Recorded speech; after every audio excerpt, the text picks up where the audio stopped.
बताओ अब नेक्स्ट कौन सा पूछना है। सिर्फ 5 लोग रह गए, अब बताओ। पहले बताओ तो मैं क्लास ही नहीं लेता। बताओ इसके बाद कौन सा पूछना है।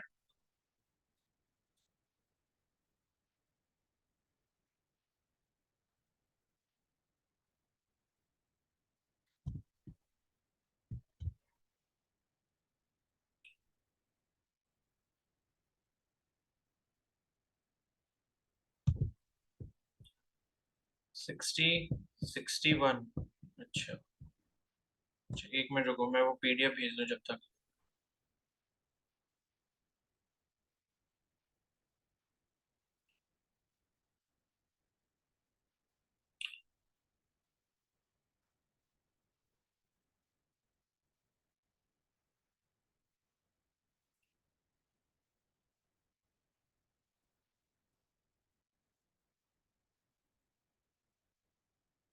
पीडीएफ भेज दी है, ठीक है, मैंने ग्रुप में।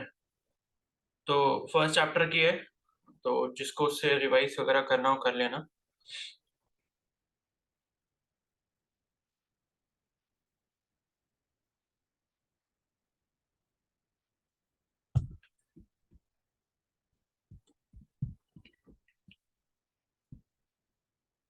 चलो 60 देख लेते हैं पहले। The two ends of a metal rod are maintained in temperatures 100 degree Celsius and 110 degree Celsius, ठीक है। तो यहाँ पे जो है एक रॉड है आपके पास इस तरीके से, केमिकल बॉन्ड वाले की, ठीक है। मैं अभी एक क्लास के बाद कर दूंगा, ओके। तो दो एंड आपके जो मेटल रॉड पे के हैं उनको एक तो 100 डिग्री सेल्सियस और दूसरे वाले को 110 डिग्री सेल्सियस पे मेंटेन करके रखा है, ठीक है। The rate of flow in the rod is found to be 4 joule per second.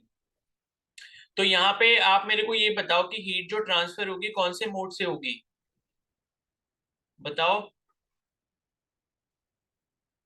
Sir 110 से 100 डिग्री सेल्सियस में। नहीं नहीं, मैं कह रहा हूँ कौन से मोड से होगी। मोड ऑफ हीट ट्रांसफर पड़े हैं ना, 3 टाइप के होते हैं,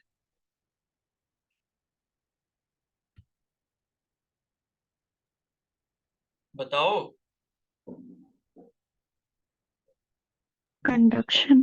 भूल कैसे जाते हो भाई। कंडक्शन से तो होगी, जब मेटल की रॉड है तो कंडक्शन कन्वेक्शन और वो रेडिएशन नहीं पढ़ा था हमने। तो मेटल रॉड है तो इसमें तो कंडक्शन से ही होगा ना, और हीट ट्रांसफर कहाँ से कहाँ होगा, इस वाले एंड से इस वाले एंड तक होगा, ठीक है।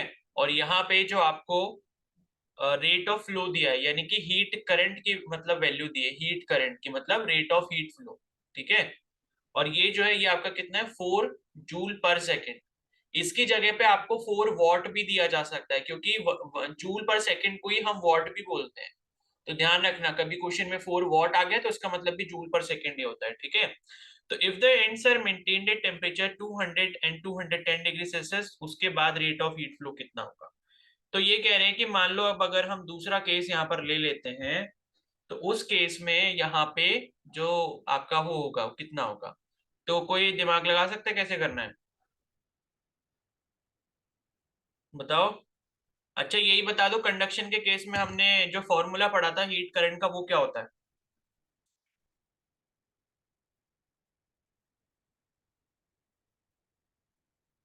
सर H = KA फिर T1 - T2/L। H = KA फिर T1 - T2 upon L। L, ठीक है, ओके। तो जब आप इस फॉर्मूला को देखते हो तो इस वाले फॉर्मूला के अकॉर्डिंग अगर आप देखोगे, ठीक है, तो आपको पता है कि रॉड तो हमने सेम रखी है, बाद में इन्होंने करा क्या है कि टेम्परेचर को इन्होंने 200 और 210 डिग्री सेल्सियस कर दिया है। ठीक है, तो अगर मान लो H1 अगर हम ले रहे हैं हीट करंट जो कि आपका 4 जूल पर सेकेंड दिया हुआ है, वो किसके लिए होगा, वो इस वाले के लिए होगा जब आपका टेम्परेचर क्या होगा 100 और 110 होगा। ठीक है, बाकी K जो है वो कांस्टेंट होगा इस रॉड के लिए, एरिया जो है वो भी इस रॉड के लिए कांस्टेंट रहेगा, और इसकी जो लेंथ है रॉड के लिए वो भी कांस्टेंट रहेगा। ठीक है, मतलब हमने दो केसेस लिए हैं, तो केस 1 में हमारा जो टेम्परेचर है वो 100 और 110 है, और केस 2 जो हमने लिया है उस केस में हमारा जो टेम्परेचर है वो कितना है 200 और 210। तो पहले केस के लिए अगर आप ये हीट करंट का फॉर्मूला लगाओगे तो हीट करंट की वैल्यू आपको 4 जूल पर सेकंड दी है या 4 वॉट दी है, तो के आपका रॉड का कांस्टेंट रहेगा केस 1 में भी और केस 2 में, क्योंकि मटेरियल तो चेंज नहीं कर रहे ना रॉड का। दूसरा एरिया जो है रॉड का क्रॉस सेक्शनल एरिया वो भी सेम रहेगा क्योंकि रॉड हमारे पास सेम है, बस चेंज किया अगर हमने टेम्परेचर चेंज करा है, और लेंथ भी जो है वो सेम रहेगी। तो के, ए और एल ये तीनों चीजें तो सेम हो गई। अब डिपेंड किस पे करेगा, डिपेंड आपका करेगा ये हीट करंट टेम्परेचर डिफरेंस पे। ठीक है, तो जब आपका टेम्परेचर डिफरेंस पहले वाले केस में कितना है भाई, 100 और 110 के बीच में डिफरेंस कितना है 10 डिग्री सेल्सियस का, और दूसरे वाले केस में देखोगे तो यहाँ पर 200 और 210 डिग्री सेल्सियस है, तो यहाँ पर भी टेम्परेचर डिफरेंस कितना है 10 डिग्री सेल्सियस का। तो सारी चीजें तो सेम हो गई। ठीक है, टेम्परेचर डिफरेंस पर डिपेंड करना था, तो पहले वाले केस में भी टेम्परेचर डिफरेंस 10 डिग्री सेल्सियस है और दूसरे वाले केस में भी 10 डिग्री सेल्सियस है, तो हीट करंट तो सेम ही हो जाएगा ना, हीट का जो रेट है तो वो 4 जूल पर सेकेंड ही हो जाएगा, यानी कि 4 वॉट ही इसका आंसर हो जाएगा, क्योंकि बाकी और कोई पैरामीटर चेंज हम कर ही नहीं रहे। टेम्परेचर डिफरेंस वो भी सेम, के की वैल्यू वो भी same, area of cross section वो भी सेम, लेंथ की वैल्यू वो भी सेम, तो हीट करंट जितना पहले केस में था उतना ही सेकंड केस में हो जाएगा। आया समझ में?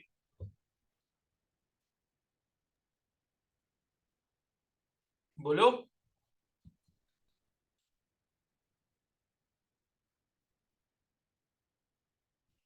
समझ में आ गया क्या?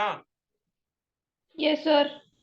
ठीक है, अब अगर मान लो ये कहते कि भाई हमने जो है उसका रॉड का एरिया जो है वो हमने डबल कर दिया या लेंथ हाफ कर दी, तो उसके अकॉर्डिंग फिर आप यहाँ पर वो वैल्यूज रख सकते थे, फिर आपको रेशियो मिल जाता, तो उसके अकॉर्डिंग आपको पता चल जाता कि हीट रेट यहाँ पर कितना हुआ।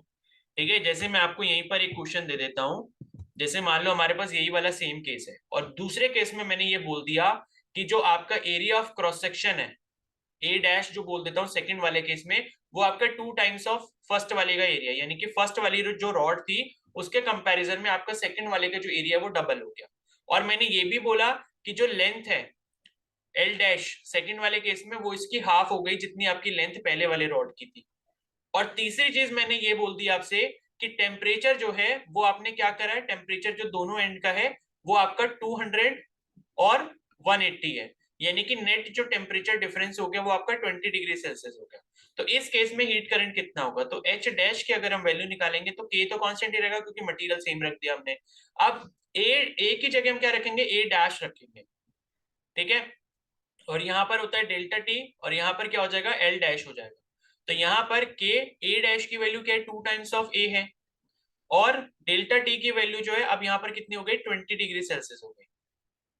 ठीक है, अब 20 को बेसिकली आप क्या कर सकते हो, डेल्टा टी पहले वाले केस में जितना था उसका डबल हो गया, पहले वाले केस में 10 डिग्री सेल्सियस था, तो यहाँ पर ये जो डेल्टा टी डैश हो जाएगा ये 2 टाइम्स ऑफ डेल्टा टी हो जाएगा, ऐसे मान लो इसको। ठीक है, 2 टाइम्स ऑफ डेल्टा टी हो गया, यानी कि टेम्परेचर डिफरेंस डबल हो गया, और एल डैश जो था ये इसका हाफ हो गया है, यानी कि 1/2 एल हो गया, तो ये L/2 हो जाएगा, यानी कि 2 इसका ऊपर आके मल्टीप्लाई हो जाएगा। इतना हो गया। अब आप इसको कैसे कर सकते हो, जितने कांस्टेंट नंबर है वो आगे लिख लो, तो 2 × 2 कितना हो गया 4, 4 × 2 कितना हो गया 8 हो गया, बाकी के ए डेल्टा टी बाय एल। तो ये जो वैल्यू थी ये आपकी ओरिजिनल वाली रॉड की थी जब आपका टेम्परेचर 100-110 था। तो अब यहाँ पर हीट करंट जो है वो कितना हो गया 8 टाइम्स हो गया, और पहले वाले केस में कितना था हीट करंट 4 जूल पर सेकंड का था, तो वो कितना हो जाएगा ये वाला 8 × 4 यानी कि 32 जूल पर सेकंड या वॉट हो जाएगा। तो ऐसे आप ये वाले क्वेश्चन कर सकते हो अगर मान लो आपको सिचुएशन कुछ इस तरीके की दी हुई है। ठीक है,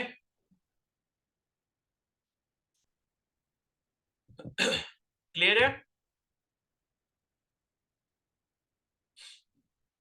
Yes, sir. Yes sir.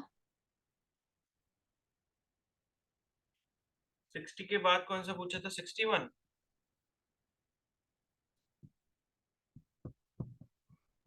Yes, sir. 61, ठीक है। 61 क्या है? Heat is flowing steadily from A to B. Temperature at P at distance x from A is such that, ठीक है। तो भाई एक बात बताओ, जब हीट जो है आपकी ए से बी पर फ्लो कर रही है, यानी कि ए का टेम्परेचर क्या होगा? ज्यादा होगा, ठीक है, और बी का टेम्परेचर क्या होगा? कम होगा। तो ये कह रहे हैं कि भाई अगर आप एक्स डिस्टेंस पर किसी पॉइंट बी को मान लेते हो, तो वहां पर हीट के रिस्पेक्ट में आप क्या कह सकते हो कि टी जो है वो आपकी लीनियरली आपकी डिक्रीज होगी एक्स के रिस्पेक्ट में, या टी जो है आपकी इंक्रीज करेगी एक्स के रिस्पेक्ट में। तो इसी रिलेशन से आप बता सकते हो ना, हीट करंट जो होता है वो आपका क्या होता है? के ए डेल्टा टी बाई एल होता है, ठीक है। तो यहाँ से ये के ए और एल ये तो कांस्टेंट होता है, और हीट क्या आता है आपका? Directly proportional to delta T आता है। यानी कि जितना ज्यादा टेम्परेचर होगा यहाँ पे, उतना ज्यादा यहाँ पर क्या होगा? हीट करंट फ्लो करेगा। ओके, तो उसके बाद है यहाँ पे कि T decreases linearly with x और T increases linearly with x. तो देखो ए से बी की तरफ अगर हीट फ्लो हो रही है, ये रहा ए, ये रहा बी, तो ए से बी की तरफ हीट क्या हो रही है? फ्लो हो रही है। इसका मतलब ए का टेम्परेचर ज्यादा है और बी का टेम्परेचर यहाँ पर कम है, और पी यहाँ पर कोई पॉइंट इन्होंने माना है जो कि एक्स डिस्टेंस पे है, ठीक है। तो यहाँ पर हीट क्या होगी आपकी? डिक्रीज होगी ना बी की तरफ जाने पे। तो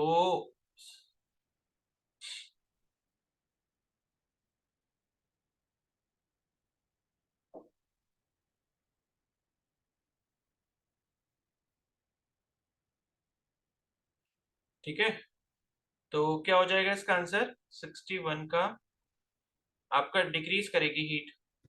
तो ऑप्शन ए जो है वो आपका राइट आंसर हो जाएगा, क्योंकि ए अगर ज्यादा टेम्परेचर पे है और बी अगर लोअर टेम्परेचर पे है, ठीक है।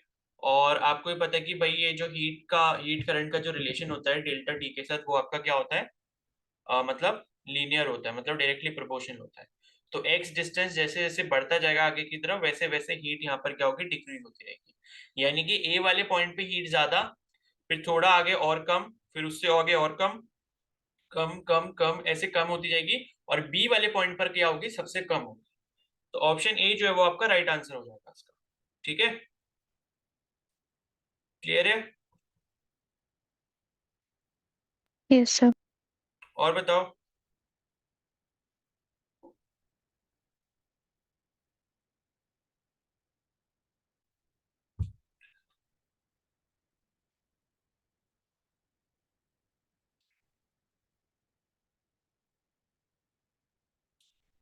देखो ऐसा है, ये क्वेश्चंस जो है ना, इनको जो आपको नहीं आ पाते, तो वो सारे के सारे भी इधर मत ले आया करो, क्योंकि उसमें बहुत ज्यादा टाइम लग जाता है।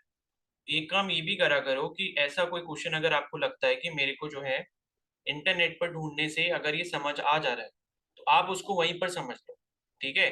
अगर आप गूगल पे सर्च कर रहे हो किसी पर्टिकुलर क्वेश्चन को और वो अगर आपको समझ नहीं आ रहा, तो फिर वो क्वेश्चन पूछ लिया करो, ठीक है। क्योंकि फिर इसमें क्या है ना, ऐसे हम करेंगे तो बहुत ज्यादा टाइम लग जाएगा क्वेश्चंस करने में। और दूसरी चीज ये भी है कि मैं यहाँ पर बता दूंगा तो मुझे पता है कि आपने वो दोबारा करना नहीं है, समझने के बाद दोबारा किसी ने नहीं करना होता कॉपी में। तो इसलिए ये सबसे अच्छा है कि पहले आपने एक बार क्वेश्चन करे, जो क्वेश्चन आपको नहीं आता एक बार गूगल पे जाके सर्च कर लिया करो उसका सोल्यूशन कैसे करना है। फिर भी अगर नहीं समझ आ रहा, तब आप मेरे से पूछा करो। अब आपका क्या होता है, आपने देखा ये क्वेश्चन आ गया, ठीक है, ये वाला आ गया, ये वाला आ गया, ये नहीं आ रहा, चलो ठीक है इसको पूछ लेंगे। तो ऐसे करके बहुत सारे क्वेश्चंस हो जाएंगे, और फिर होगा क्या कि जो आपने नहीं करे और वो मैं आपको करके दूंगा, तो वो आपने करने भी नहीं है।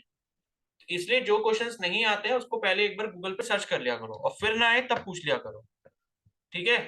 अब बताओ इसके बाद।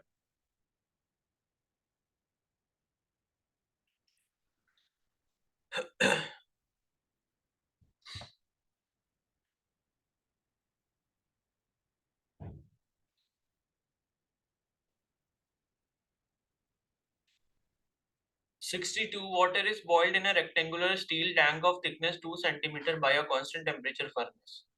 Due to vaporization, water level falls at a steady rate of 1 cm in 9 minutes. ठीक है, calculate the temperature of the furnace, given के फॉर स्टील इज दिस। तो यहाँ पर क्या करा है कि एक रेक्टेंगुलर टैंक लिया है 62। तो water is boiled in a rectangular steel tank. तो आपने क्या लिया है? एक रेक्टेंगुलर स्टील टैंक लिया है, इस तरीके से आप इसको मान लो।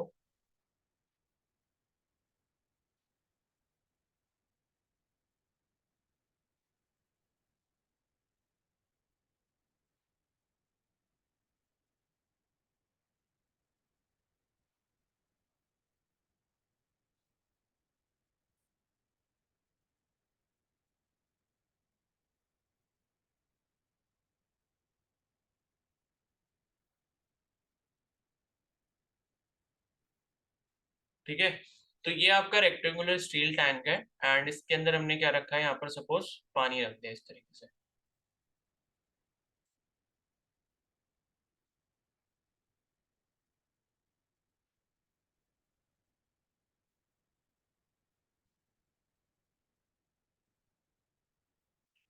तो अब इसमें क्या कहा है कि water is boiled in a rectangular steel tank of thickness 2 centimetre. तो ये जो आपका स्टील टैंक है इसकी जो थिकनेस है वो आपको कितनी दी है, 2 सेंटीमीटर की दी है। यानी कि नीचे भी जो बेस की यहाँ पर थिकनेस होगी, जो मोटाई है इसकी, टैंक की जो मोटाई है वो कितनी है, 2 सेंटीमीटर के बराबर है। ठीक है। तो by a constant temperature furnace, यानी कि इसके नीचे हमने क्या करा है, भट्टी लगा दी है। इसके नीचे हमने क्या लगा दी, भट्टी लगा दी, जिससे इसको हीट मिल रही है। और ये जो है ये आपकी कांस्टेंट टेम्परेचर पर मेंटेन है, यानी कि इसका टेम्परेचर जो है वो हम चेंज नहीं कर रहे। तो मान लो इसका टेम्परेचर अगर T डिग्री सेल्सियस है तो T डिग्री सेल्सियस पे हीट क्या हो रही है, ट्रांसफर हो रही है। तो due to vaporisation water level falls at a steady rate of 1 centimetre in 9 minute. अब क्या हो रहा है, वाटर गर्म हो रहा है, वाटर गर्म होने के बाद बॉईल होगा, बॉईल होने के बाद क्या होगा, वेपराइज हो रहा है। तो वेपराइज होने के बाद जो है वाटर लेवल आपका फॉल कर रहा है 1 सेंटीमीटर का 9 मिनट में। यानी कि जितना भी वाटर है इसमें, तो उसमें से 1 सेंटीमीटर जो पानी है, ठीक है, 1 सेंटीमीटर जो पानी है वो आपका 9 मिनट्स में वेपराइज हो जा रहा है, यानी कि वो कम हो जा रहा है। तो अब आपसे बोला है कि ये जो T डिग्री सेल्सियस टेम्परेचर है फर्नेस का, ये आपको बताना है। और यहाँ पे स्टील का जो K दिया हुआ है, यानी कि थर्मल कंडक्टिविटी दी है, वो आपको दी है 0.2 कैलोरी पर सेकेंड। ठीक है, पर सेकेंड पर मीटर पर डिग्री सेल्सियस, ये आपको चीजें यहाँ पर दी है। ठीक है। तो अब इसको कैसे करेंगे, इसमें हम थर्मल कंडक्टिविटी वाला जो रिलेशन है उसको इस्तेमाल करेंगे।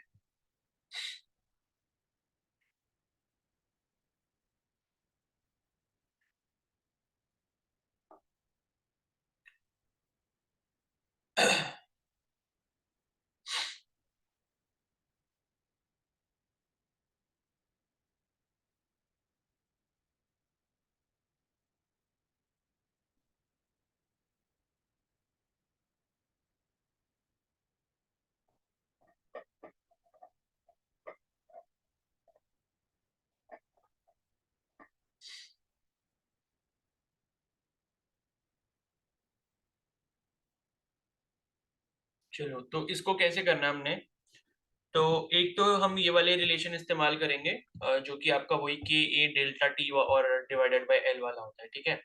और दूसरा रिलेशन जो हम यहाँ पर इस्तेमाल करेंगे वो करेंगे Q is equal to M L वाला। ठीक है। क्योंकि यहाँ पर क्या हो रहा है, वाटर आपका वेपर में चेंज हो रहा है, यानी कि फेस चेंज हो रहा है वाटर का। तो एक रिलेशन वो इस्तेमाल करेंगे, एक रिलेशन ये इस्तेमाल करेंगे, और दोनों से फिर हम क्या निकालेंगे, टेम्परेचर निकालेंगे। तो अब देख लो इसको कैसे करना है।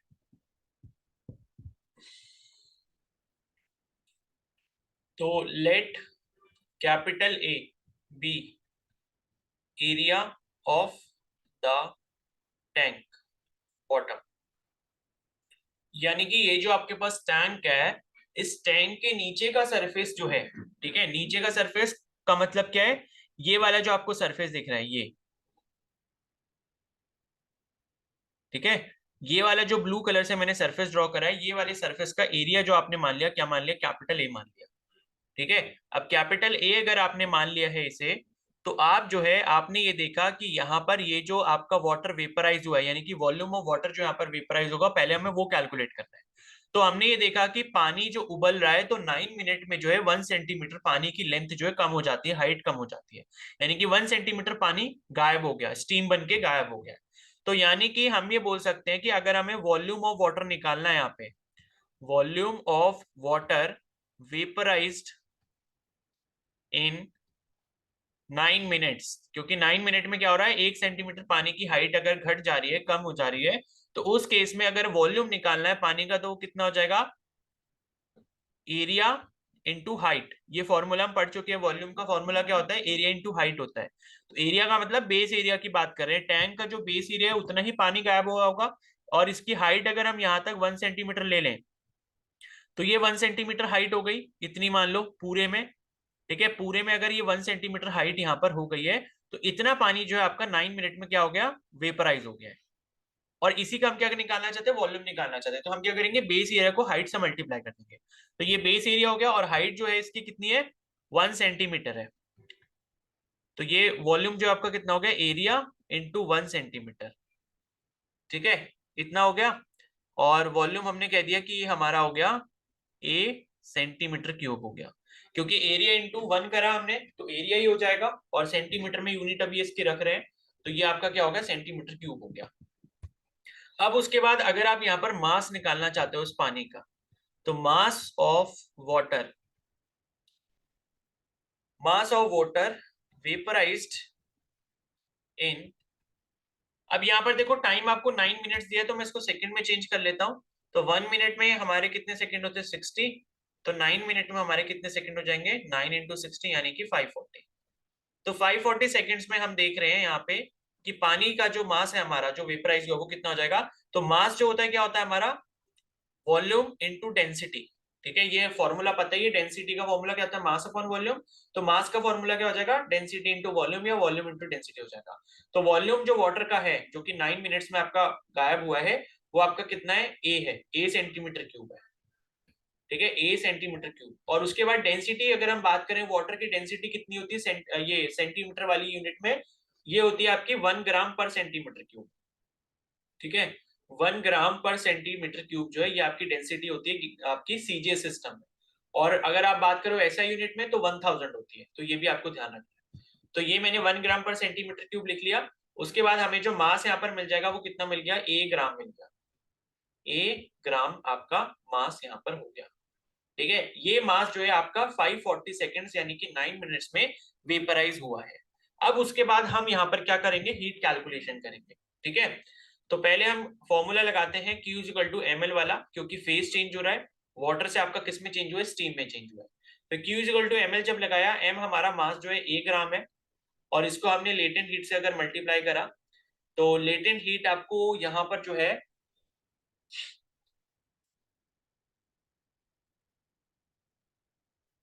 लेटेंट हीट दी है क्या इसमें,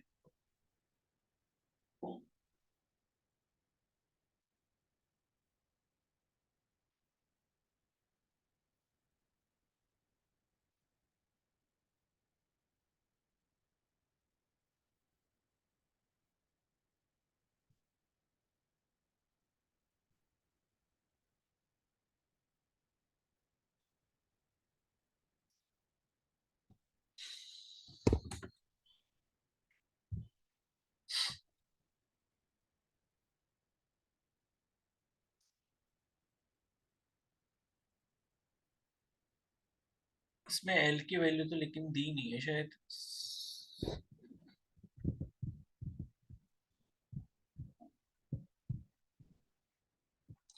के की वैल्यू दी है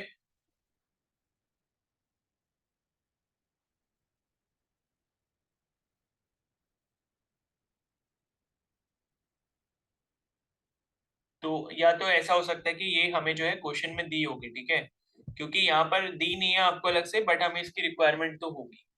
तो मैं इसको सर्च कर लेता हूँ कि भाई कैलोरीज में कितनी होती है, ठीक है, क्योंकि आपको जो दूसरा के की वैल्यू दी है वो आपको कैलोरी के टर्म्स में दी हुई है। तो लेटेंट हीट ऑफ स्टीम, ठीक है, इन कैलोरीज, तो ये आपकी 540 होती है, इसकी जो वैल्यू है वो आपकी 540 के बराबर होती है। तो ये वैल्यू अगर क्वेश्चन ऐसा आता है तो आपको ये दी होगी, ठीक है। तो एल की वैल्यू यहाँ पर कितनी हो जाएगी, 540 हो जाएगी, 540 कैलोरीज,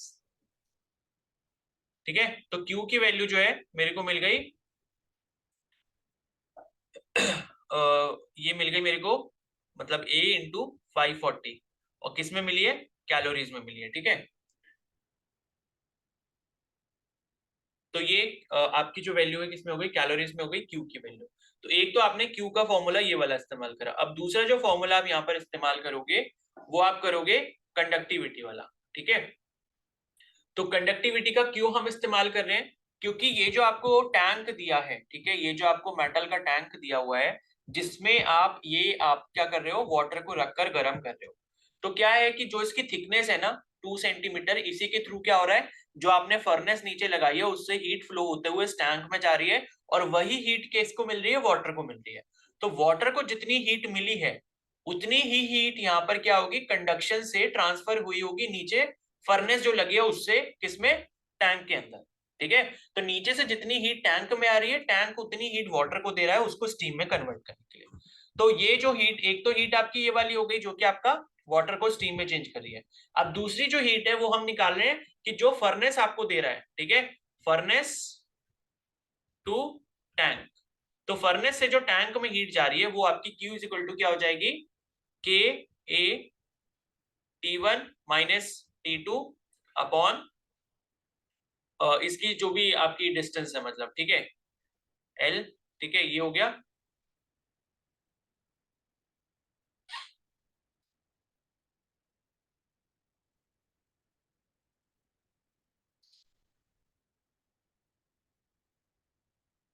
अच्छा ठीक है, सॉरी, ये हमारे पास ये जो फॉर्मूला होता है ये हमारा हीट करंट का फॉर्मूला होता है।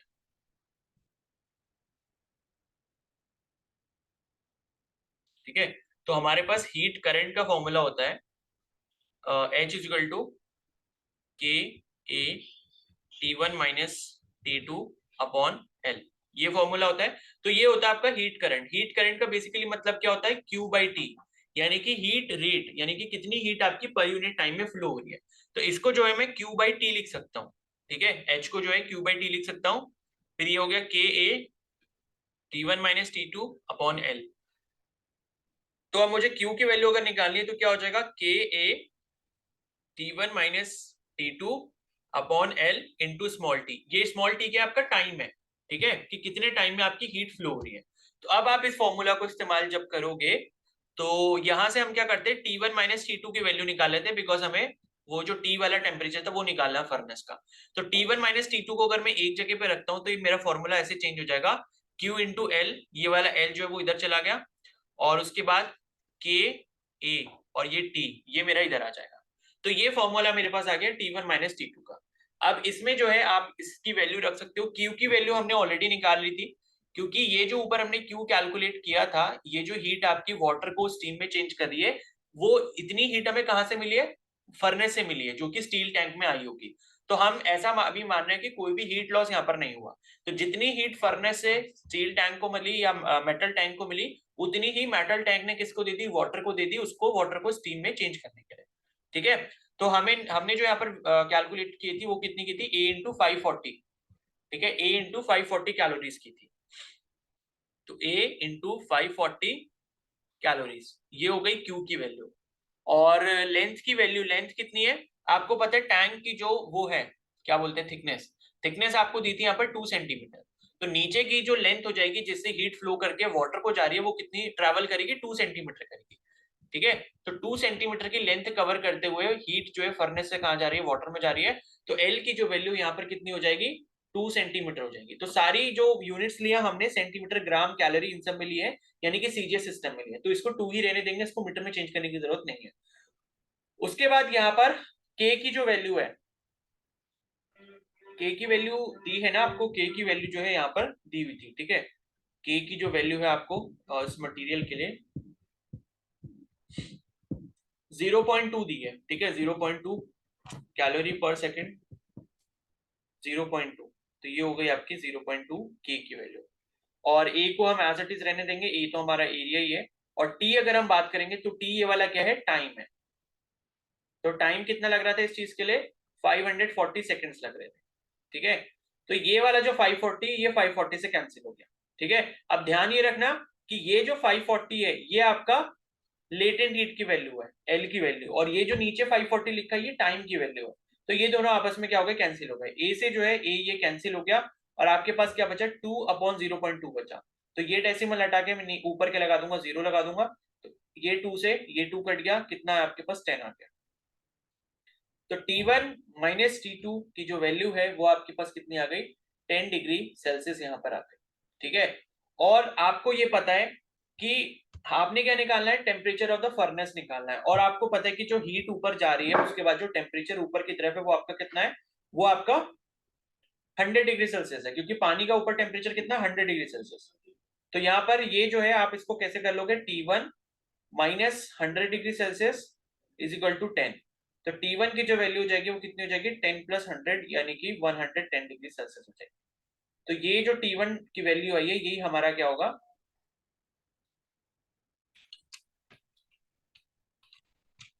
तो T1 की जो वैल्यू है जो कि आपकी 110 डिग्री सेल्सियस है, ठीक है, यही वाली जो वैल्यू ये आपकी क्या हो जाएगी, टेम्परेचर ऑफ द फर्नेस हो जाएगा।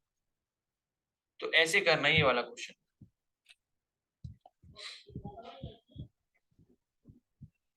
ठीक है। बट ऐसा शायद एग्जाम में मेरे को लगता नहीं कि इतना टफ आएगा।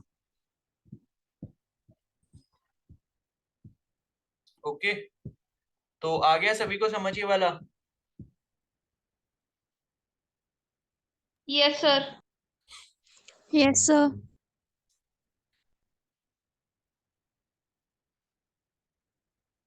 ठीक है, तो इसके बाद बताओ कौन सा पूछना है, जल्दी 5 मिनट्स रह गए अब क्लास के।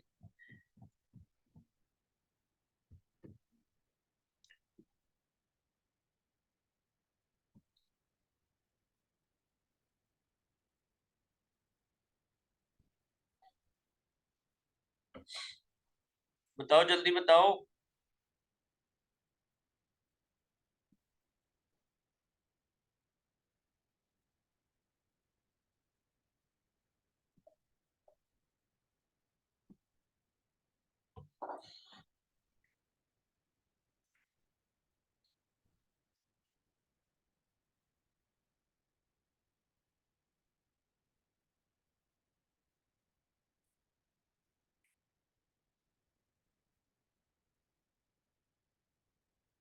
हाँ, 100 डिग्री सेल्सियस टेम्परेचर पानी का है ना, क्योंकि पानी बॉईल तभी होगा जब पानी का टेम्परेचर आपका 100 डिग्री सेल्सियस पे होगा।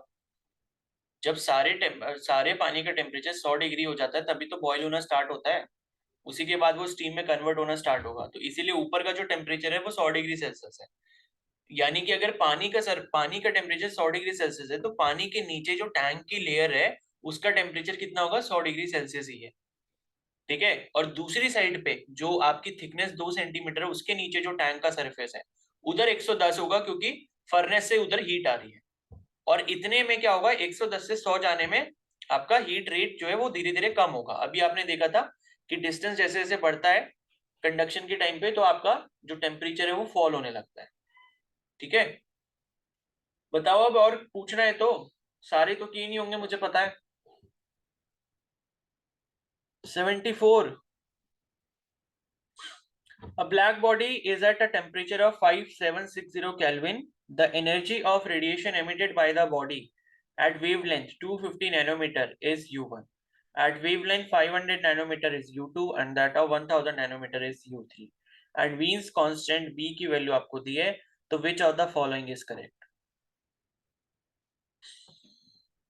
ठीक है, तो आपको जो है वीन्स डिस्प्लेसमेंट लॉ के बारे में यहाँ पर कुछ इंफॉर्मेशन दी हुई है। तो 3 वैल्यूज आपको दिए हैं, मतलब U1 U2।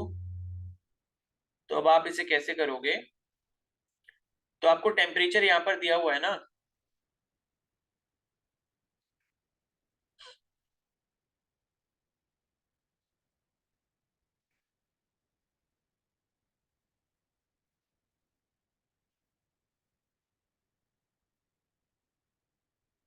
तो देखो इसे कैसे करना है मैं बता दे रहा हूँ शॉर्ट में। 74, तो वीन्स डिस्प्लेसमेंट लॉ जो आपने पढ़ा था वो कुछ ऐसा था, यहाँ पर कांस्टेंट जो आता था कौन सा था, बी लिखते थे क्या, क्या लिखते थे, जो भी लिखते थे कांस्टेंट, तो lambda M into T is equal to एक कांस्टेंट के होता था या बी होता था, जो भी था, तो ये होता था, ठीक है। और यहाँ पर लैम्डा एम का मतलब क्या होता था कि वो वाली वेवलेंथ जिस पर आपकी एनर्जी क्या होती है, मैक्सिमम होती है, ठीक है। तो आपको उसी का रिलेशन यहाँ पर बताना है। तो ये आप क्या करोगे, सॉल्व कर लोगे और यहां से क्या करोगे, लैम्डा एम की वैल्यू निकाल लोगे। टेम्परेचर यहाँ पर क्या रखोगे, जो आपको दिया हुआ है 5760, और बी ये क्या है, ये आपकी वीन्स कांस्टेंट की वैल्यू है। तो ये जब आप रखोगे आपको लैम्डा एम की वैल्यू मिल जाएगी, और लैम्डा एम की जो वैल्यू मिलेगी, लैम्डा एम की वैल्यू आपकी आएगी 500 नैनोमीटर, ठीक है।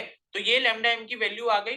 तो लैम्डा एम की वैल्यू अगर ये आ गई तो इसका मतलब है कि 500 नैनोमीटर वाली जो आपकी वेवलेंथ है, ठीक है, रेडिएशन की, वो वाली रेडिएशन आपकी मैक्सिमम एनर्जी की होगी।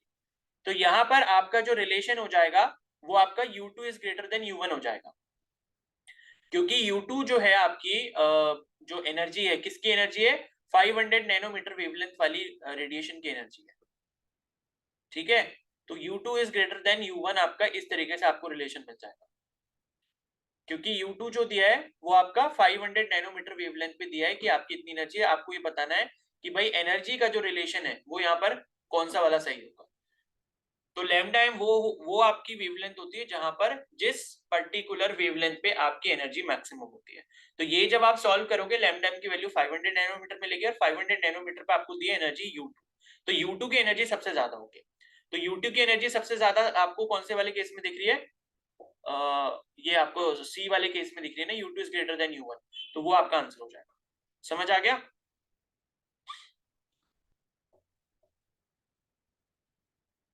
बोलो, आगे समझ? Yes, sir.